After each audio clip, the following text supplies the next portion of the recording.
filled with excitement, fun, and is beyond limits. But the question is, are you ready to jump?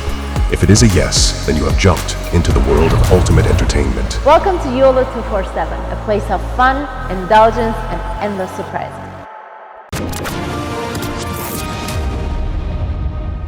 तीन lakh Hamas के समर्थक उतरे London की सड़कों पर। ऋषि सुनाक ने बड़ा कंडेम करा और बोला कि साहब ये बिल्कुल गलत है और ये सब नहीं करना चाहिए, हमास एक आतंकी संगठन है।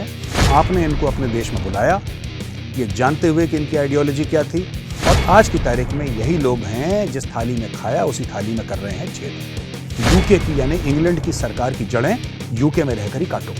और प्रेशर में आने के बाद इन्होंने सुएला ब्रेवरमैन को निकाल दिया। सुएला ब्रेवरमैन ने पहले तो इमिग्रेशन के खिलाफ बात करी थी।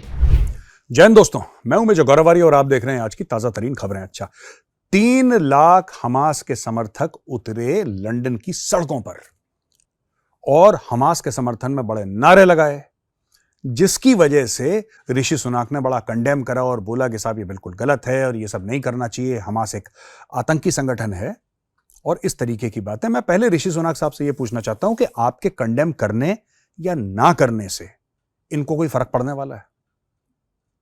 आपने इनको अपने देश में बुलाया, ये जानते हुए कि इनकी आइडियोलॉजी क्या थी। आपने इनको अपने देश की नागरिकता दी, आपने इनको पासपोर्ट दिया, आपने इनको नौकरी दी, आपने इनको घर दिया, और आज की तारीख में यही लोग हैं जिस थाली में खाया उसी थाली में कर रहे हैं छेद। एक सिनेरियो है एक दिमाग में, मेरे दिमाग में एक कल्पना सी जिसको होती है ना, मैं उसको आपके सामने रखना चाहता हूं। फिर मैं चाहता हूं कि आप जो दर्शक हैं वो बताएं कमेंट्स में लिख के कि क्या होगा क्या इस सिनेरियो में जो मैं पेंट कर रहा हूं आपके सामने। सिनेरियो ये है दोस्तों कि इजराइल और हमास की लड़ाई का दायरा बढ़ जाता है। ये उदाहरण है, काल्पनिक है, पर सोचिए, इजराइल और हमास की लड़ाई का दायरा बढ़ जाता है और जो अरब मुस्लिम देश हैं वो लड़ाई में कूद जाते हैं, जैसा कि ईरान कह रहा है, जिसके बारे में मैं आपको थोड़ी देर में बताऊंगा। ईरान कह रहा है आ जाओ, लड़ो, जिहाद करो, वगैरह वगैरह, और 2, 4, 5 मुल्क आ जाते हैं, देश आ जाते हैं और इजराइल के खिलाफ मोर्चा खोल देते हैं। यह कोई अनहोनी बात नहीं होगी दोस्तों, क्योंकि यह काम पहले हो चुका है। 1967 में हो चुका है, 1973 में हो चुका है, जिसको हम 6 डे वॉर कहा था। पहले जो 67 में हुआ था, फिर यौम किपुर वॉर 73 में हुआ था। तो यह पहले 2 बार इजराइल में हो चुका है और एक बार पहले भी हो चुका है, पर वो इतना कोऑर्डिनेटेड नहीं था। 2 जबरदस्त जो कोऑर्डिनेटेड अटैक्स थे वो ये थे। 1-2 अटैक पहले भी हो चुके हैं 50s और 60s में, खैर उसको छोड़िए। अटैक होता है, कई मुल्क आ जाते हैं इजराइल के खिलाफ। यहां पे यूके में जहां पे प्रदर्शन हो रहे हैं ना, 3 लाख हमास के सपोर्टर लंदन में हमास जिंदाबाद के नारे जो लगा रहे हैं, वो उनको 2 मिनट के लिए अलग रखिए। यूके की पार्लियामेंट कहती है कि यार देखो, हमारी तो डील्स हैं, हमारे तो भाई हैं इजरायली, हमें इजरायलियों की मदद करनी चाहिए। हमारी वैल्यूज एक हैं, हमारा कल्चर एक है, हम एक दूसरे को बड़ा पसंद करते हैं, हम एक दूसरे के साथ हैं और हमारे काफी आपस में अग्रीमेंट्स भी हैं, तो हमें इजराइल की मदद करनी चाहिए। मानिए कि ऐसा यूके की पार्लियामेंट कह देती है। यूके के फौजी चले जाते हैं इजराइल और इजरायली फोर्सेस के साथ मिलके लड़ते हैं बाकी जो देश उनको अटैक कर रहे हैं। आप समझ गए दोस्तों सिनेरियो? यानी कि कुछ अरब मुस्लिम देश आते हैं, लड़ते हैं इजराइल के खिलाफ और यूके कूद जाता है जंग में इजराइल के साथ इनके खिलाफ लड़ने के लिए। अब आमने सामने लड़ाई हो रही है। ये जो 3 लाख लोग हैं जो लंदन में हमास के लिए नारे लगा रहे थे, आपको क्या लगता है ये किसके वफादार रहेंगे? ये मैं आपसे पूछना चाहता हूं।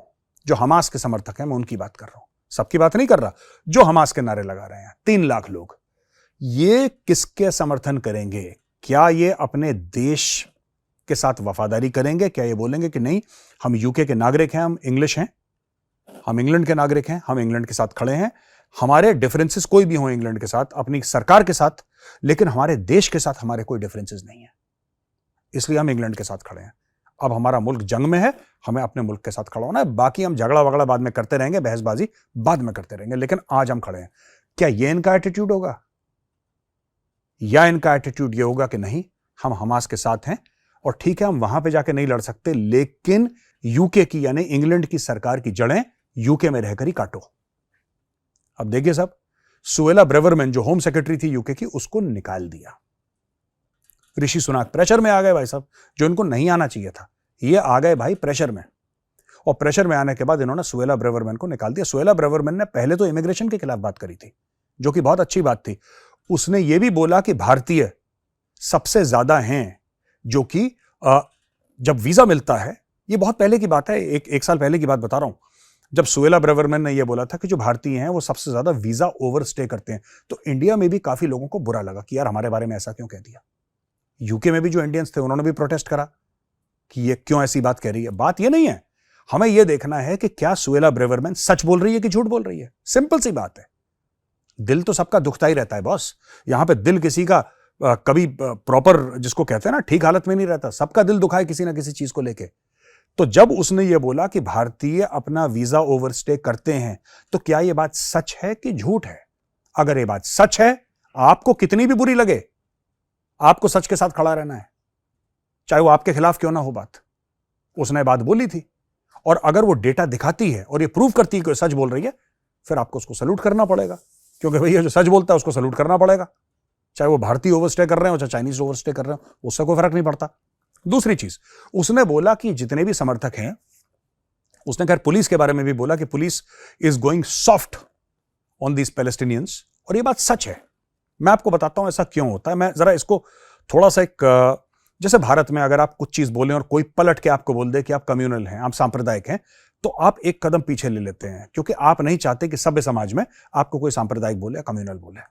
चाहे आप हो ना हो, बात की बात है, लेकिन अगर किसी ने लांछन लगा दिया तो आप फौरन से बैकफुट पे आ जाते हैं। ये ह्यूमन टेंडेंसी है। उसी प्रकार से जब आपको किसी वेस्टर्न कंट्री में कोई बोले कि आप रेसिस्ट हैं, आप रंग भेद करते हैं, तो आप फट से डिफेंसिव में आ जाते हैं, आप पीछे एक कदम ले लेते हैं, आप कहते हैं नहीं यार, इस पंगे में मैंने नहीं पड़ना, ये ज्यादा हो गया, मैं नहीं चाहता कि मेरा जो समाज है वो मुझे एक रेसिस्ट के तौर पे देखे। यही चीज हो रही है यहां पे इंग्लैंड में, यही विक्टिमहुड का गेम खेला जा रहा है। सुएला ब्रेवरमैन को निकाल दिया। अगर ऋषि सुनक को एडवाइजर उसके ठीक एडवाइस देते, तो उसको चाहिए थी इस वक्त 10 सुएला ब्रेवरमैन, 10 चाहिए थी सुएला ब्रेवरमैन जैसी, जो कड़वा बोले लेकिन जो सच बोले और जो एक्ट करने की हिम्मत रखे। क्योंकि दोस्तों मैं आपको एक बात बताऊं, यूरोप का बैंड बज गया। मेरे पास और कोई तरीका नहीं है बताने का, यूरोप का बज गया बैंड। आपने इतने लोग ले लिए बाहर से, इतने लोग ले लिए बाहर से, और ऐसा नहीं कि आपने साइंटिस्ट लिए, आपने डॉक्टर्स लिए, आपने इंजीनियर्स लिए, आपने पोएट्स लिए, आपने पेंटर्स लिए, आपने जो क्रिएटिव लोग हैं वो तो लिए आपने, लेकिन वो बहुत कम लिए। वो लोग तो वो हैं जो जीनियस हैं अपने काम पे, वो अपना काम करते हैं, वो ज्यादा बोलते नहीं है। पर आपने 95% ऐसे लोग लिए जिनका कोई लेना देना नहीं है किसी चीज से, जो दूसरे देशों से लोग, उनके जो, जैसे फॉर एग्जांपल सीरिया, अगर इन्होंने सीरिया से ले लिए 10,000 लोग, वो 10,000 लोग सीरिया रखना नहीं चाहता था अपने पास। जिसको अपने अपने बंदे नहीं रखने थे उन्होंने फेंका बाहर। इन लोगों ने बोला जी आओ, हमारा दिल आपके लिए दुख रहा है, आ जाओ। आज की तारीख में ये 3 लाख इकट्ठा होके हाइड पार्क, जो कि लंदन का दिल है, हाइड पार्क में खड़े होके हमास के समर्थन में नारे लगा रहे हैं। और अगर कल लड़ाई होती है, जैसा मैंने आपको एक काल्पनिक सिनेरियो पेंट करा था, अगर यूके की फोर्सेस जाती हैं, क्योंकि यूके की फोर्सेस इराक भी गई हैं, यूके की फोर्सेस जो हैं वो अफगानिस्तान भी गई हैं, तो अगर कल यूके की फोर्सेस जाती हैं इजराइल, और इजराइल के साथ खड़े होके हमास के साथ या किसी और मुल्क के साथ लड़ती हैं, वो अगर वहां पे आ जाता है लड़ने के लिए, बाय द वे काल्पनिक सिनेरियो समझिए, तो आपको क्या लगता है ये जो 3 लाख हैं, क्या ये अपने मुल्क के लिए वफादार रहेंगे या ये अपने मुल्क के साथ गद्दारी करेंगे? जरा कमेंट सेक्शन में लिखिए। मैं हमास के समर्थकों की बात कर रहा हूं, ठीक है। अब सीरिया पे रूस ने गिराए बम और 40-50 लोग दिए निपटा।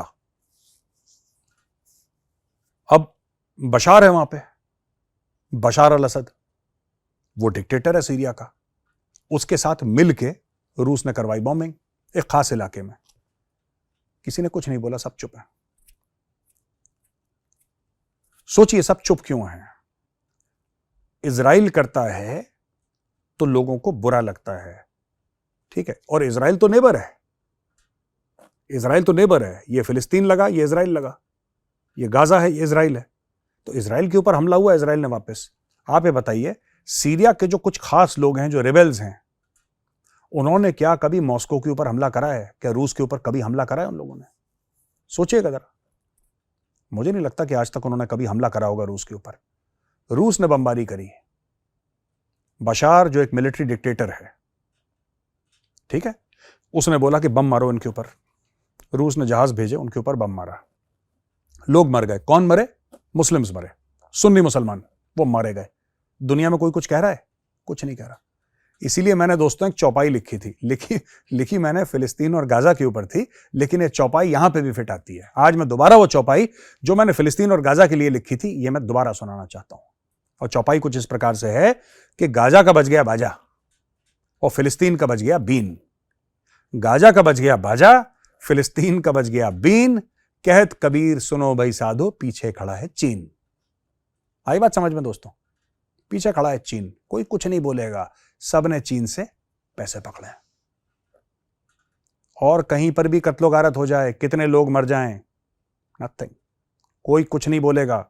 लाखों लोग मर गए मिडिल ईस्ट में, मुस्लिम कंट्रीज ने मुस्लिम कंट्रीज के ऊपर बम मारे, केमिकल वेपन से वार हुआ, क्या क्या नहीं हुआ।